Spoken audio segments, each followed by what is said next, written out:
Hari ke-23, Injil Lukas pasal 23.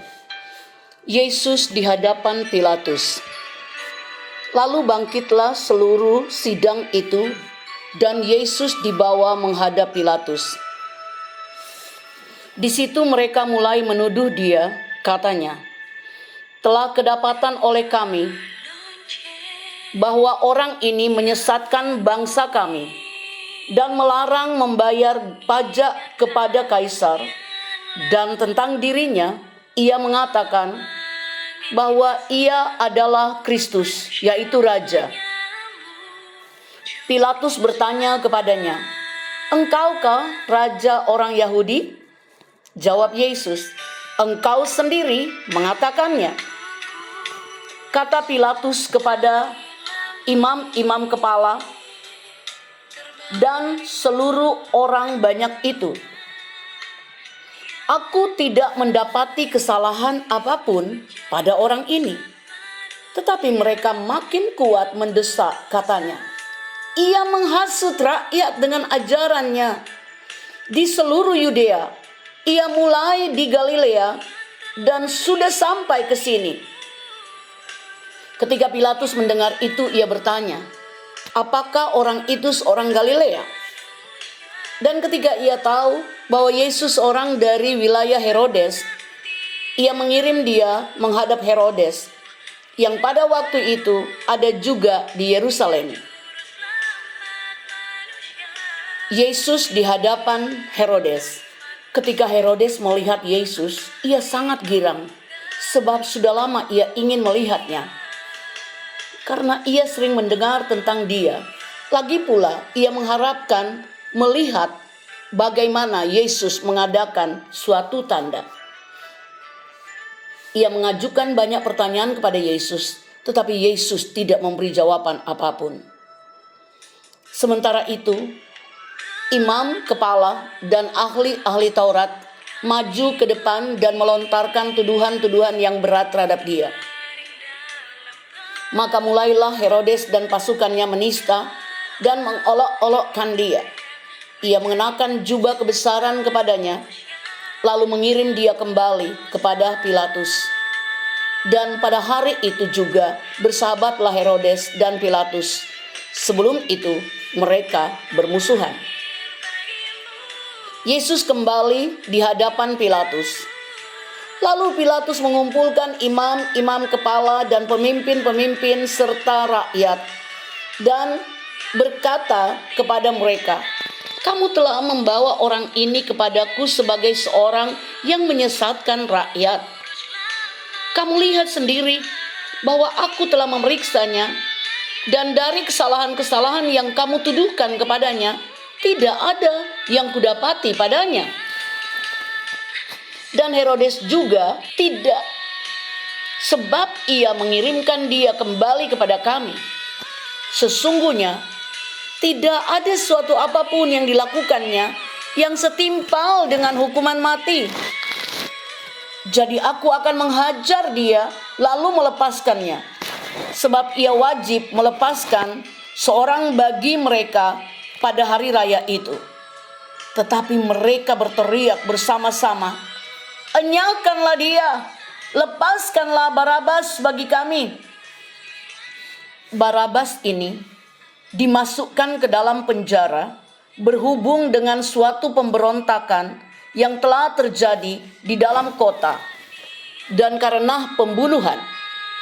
Sekali lagi Pilatus berbicara dengan suara keras kepada mereka karena ia ingin melepaskan Yesus. Tetapi mereka berteriak membalasnya, katanya, "Salibkan dia, salibkanlah dia." Kata Pilatus untuk ketiga kalinya kepada mereka, "Kejahatan apa yang sebenarnya telah dilakukan orang ini? Tidak ada suatu kesalahan pun yang kudapati padanya yang setimpal dengan hukuman mati. Jadi aku akan menghajar dia lalu melepaskannya." Tetapi dengan berteriak mereka mendesak dan menuntut supaya ia disalibkan, dan akhirnya mereka menang dengan teriak mereka. Lalu Pilatus memutuskan supaya tuntutan mereka dikabulkan, dan ia melepaskan orang yang dimasukkan ke dalam penjara karena pemberontakan dan pembunuhan itu sesuai dengan tuntutan mereka. Tetapi Yesus diserahkannya kepada mereka untuk diperlakukan semau-maunya. Yesus dibawa untuk disalibkan. Ketika mereka membawa Yesus, mereka menahan seorang yang bernama Simon dari Kirene, yang baru datang dari luar kota. Lalu diletakkan salib itu di atas bahunya, supaya dipikulnya sambil mengikuti Yesus. Sejumlah besar orang mengikuti dia, di antaranya banyak perempuan yang menangisi dan meratapi dia. Yesus berpaling kepada mereka dan berkata, "Hai putri-putri Yerusalem, janganlah kamu menangisi aku, melainkan tangisilah dirimu sendiri dan anak-anakmu. Sebab lihat, akan tiba masanya orang berkata, berbahagialah perempuan mandul dan yang rahimnya tidak pernah melahirkan, dan yang susunya tidak pernah menyusui. Maka orang akan mulai berkata kepada gunung-gunung, runtuhlah menimpa kami, dan kepada bukit-bukit timbunilah kami. Sebab jikalau orang berbuat demikian dengan kayu hidup, apakah yang akan terjadi dengan kayu kering? Dan ada juga digiring dua orang lain, yaitu dua penjahat, untuk dihukum mati bersama-sama dengan dia." Yesus disalibkan. Ketika mereka sampai di tempat yang bernama Tengkorak, mereka menyalibkan Yesus di situ dan juga kedua orang penjahat itu, yang seorang di sebelah kanannya dan yang lain di sebelah kirinya. Yesus berkata, "Ya Bapa, ampunilah mereka, sebab mereka tidak tahu apa yang mereka perbuat." Dan mereka membuang undi untuk membagi pakaiannya. Orang banyak berdiri di situ dan melihat semuanya. Pemimpin-pemimpin mengejek dia, katanya, "Orang lain ia selamatkan. Biarlah sekarang ia menyelamatkan dirinya sendiri, jika ia adalah Mesias, orang yang dipilih Allah." Juga prajurit-prajurit mengolok-olokkan dia. Mereka mengunjukkan anggur asam kepadanya dan berkata, "Jika engkau adalah raja orang Yahudi, selamatkanlah dirimu." Ada juga tulisan di atas kepalanya, "Inilah raja orang Yahudi." Seorang dari penjahat yang digantung itu menghujat dia, katanya, "Bukankah engkau adalah Kristus? Selamatkanlah dirimu dan kami." Tetapi yang seorang menegur dia, katanya, "Tidaklahkah engkau takut juga tidak kepada Allah, sedang engkau menerima hukuman yang sama? Kita memang selayaknya dihukum, sebab kita menerima balasan yang setimpal dengan perbuatan kita. Tetapi orang ini tidak berbuat sesuatu yang salah." Lalu ia berkata, "Yesus, ingatlah akan aku apabila engkau datang sebagai raja." Kata Yesus kepadanya, "Aku berkata kepadamu, sesungguhnya hari ini juga engkau akan ada bersama-sama dengan aku di dalam Firdaus." Yesus mati.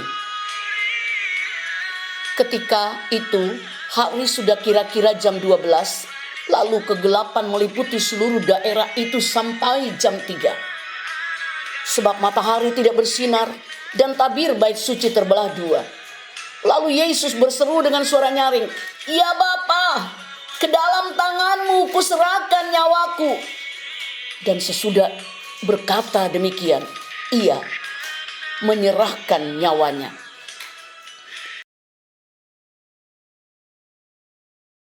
Ketika kepala pasukan melihat apa yang terjadi, ia memuliakan Allah, katanya, "Sungguh orang ini adalah orang benar."